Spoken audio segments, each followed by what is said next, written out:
So, we just finished watching The Menagerie, and I am here with DJ Gunn. Howdy.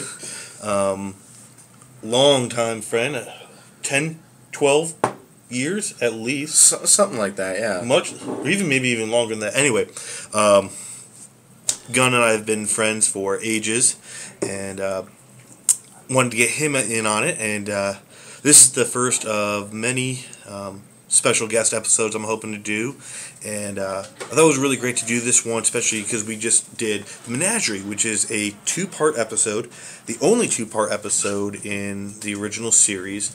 So before we watched it, we actually watched The Cage. I went back and rewatched it again.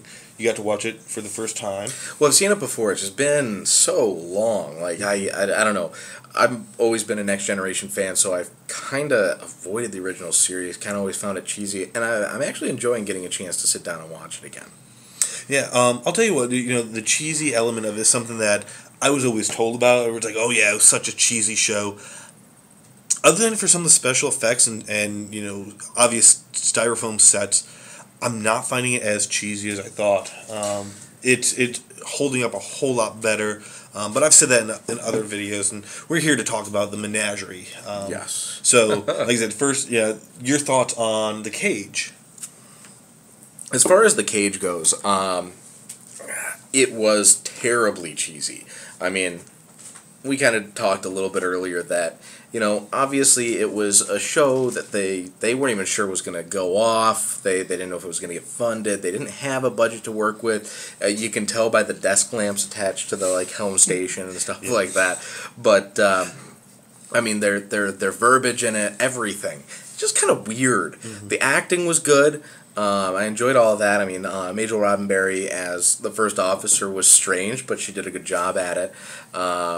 Pike as captain was very cool. I thought he was very good, but he was too John Wayne-esque. He was more of the same, and that Gene Roddenberry didn't want that.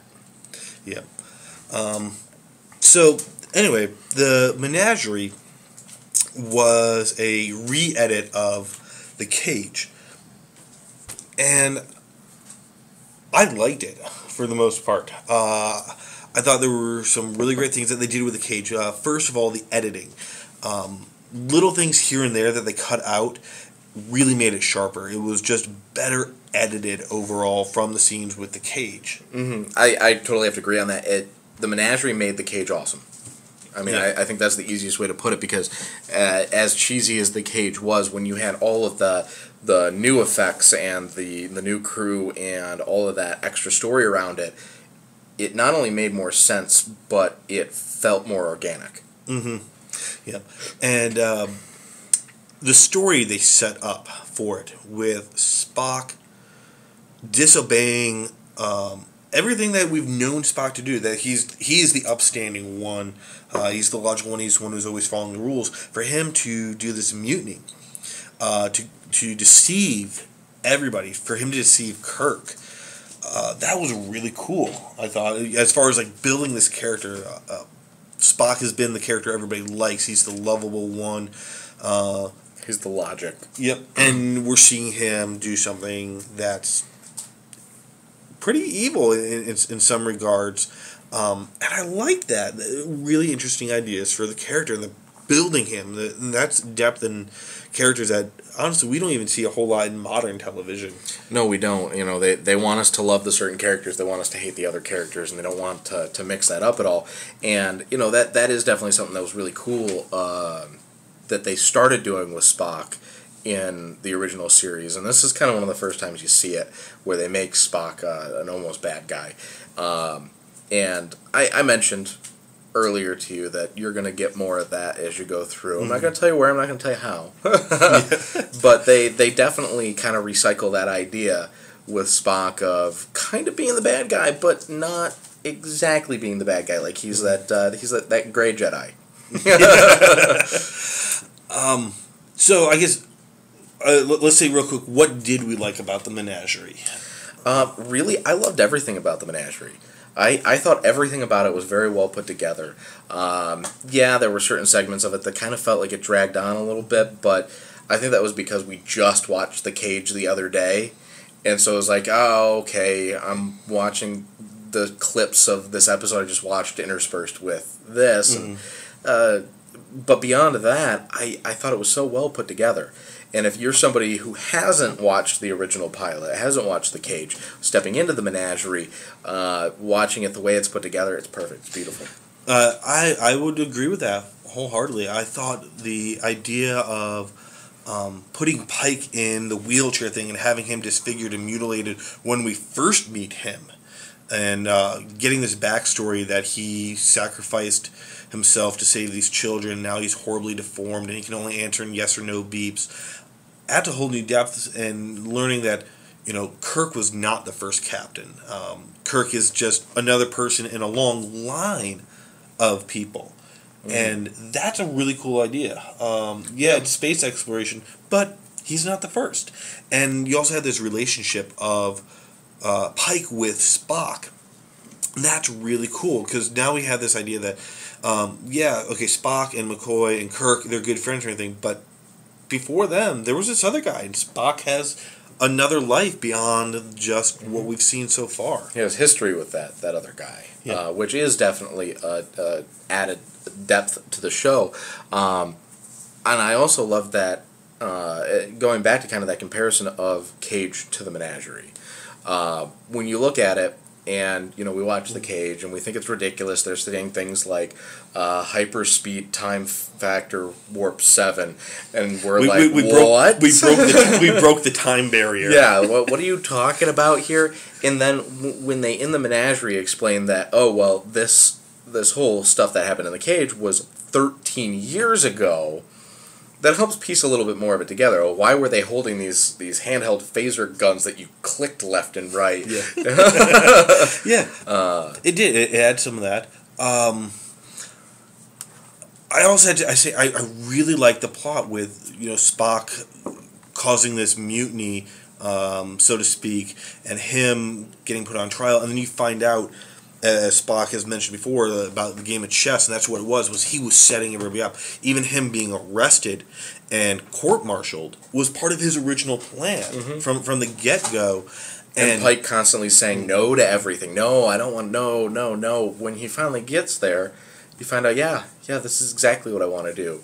Yeah. And so, it was him moving the pawns into the place and putting everybody in checkmate to say, well, what are you going to do about it? Yep.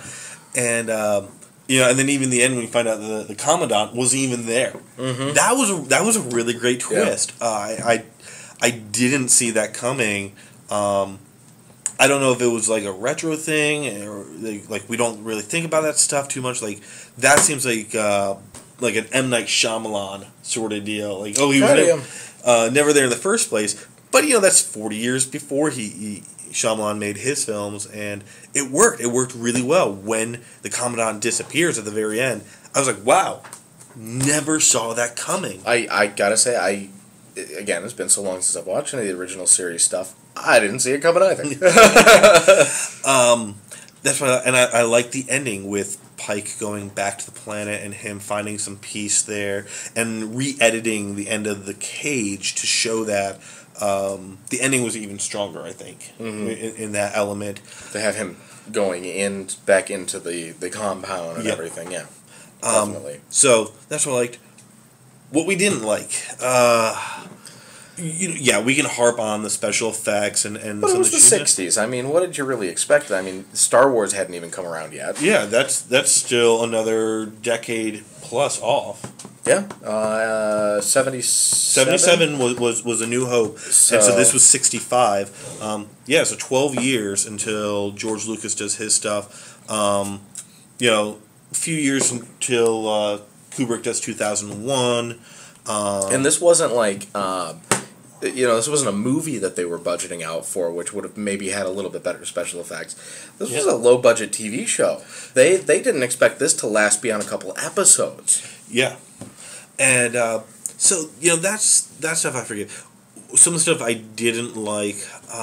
There were some scenes that were like the new scenes for the Menagerie that were just kind of dull. The scenes with Spock putting the different tapes in.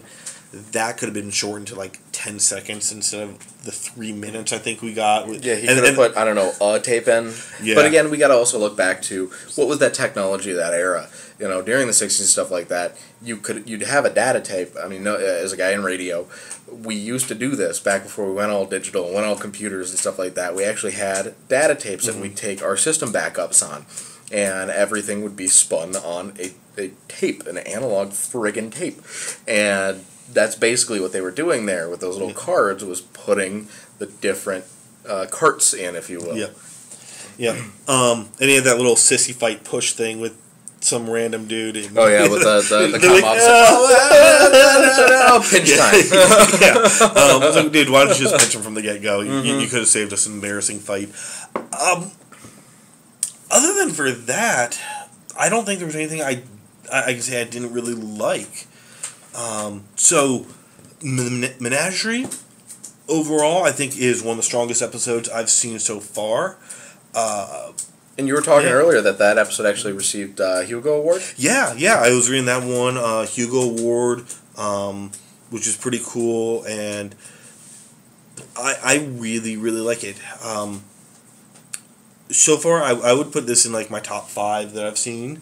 And I know this is kind of like a legendary episode, and the Pike thing has been parodied a bunch of times. I know South Park has done parodies of it.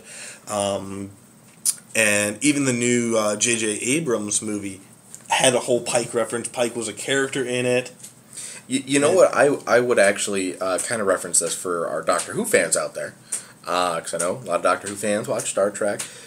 If you are a Doctor Who fan, or you know Doctor Who fans, you may have heard them talk like this before, I would kind of reference the Menagerie like Blink for Doctor Who. If you want to get somebody into Doctor Who, you want to make them watch it, you make them watch Blink. Yep. And they're hooked. It's like a no-fail system. Yeah, I think just on a quick tangent, there are some episodes like that for some really great series. For me, trying to get people into Buffy, I show them Hush. So for those of you who don't know, Hush is almost a completely silent episode that they did, which is really, really ballsy. I loved it. That's a great one to get people hooked on for sci-fi. I'm trying to think, like, Firefly, I don't think there's one that you could do necessarily, because... Well, unfortunately with Firefly, it's so short. I mean, that reason with Doctor Who that Blink works, and the reason it works so beautifully it's is kind because of a standalone. The Doctor's not in it. And I think going back to the Menagerie, Kirk's almost not in that episode. So what we can say is, if you want to get somebody into a sci-fi show, show them something that the main character's not in. Yeah, pretty much. I think that's... unless we're talking about X-Files, and you're talking about the episode 3 where Dana Scully is not in it, do not show anybody that episode. Oh, Christ, don't watch anything without Dana Scully in it. Well, that was... that 3 is atrocious. It's Fox Mulder fighting a vampire, I think. Back to Star Trek.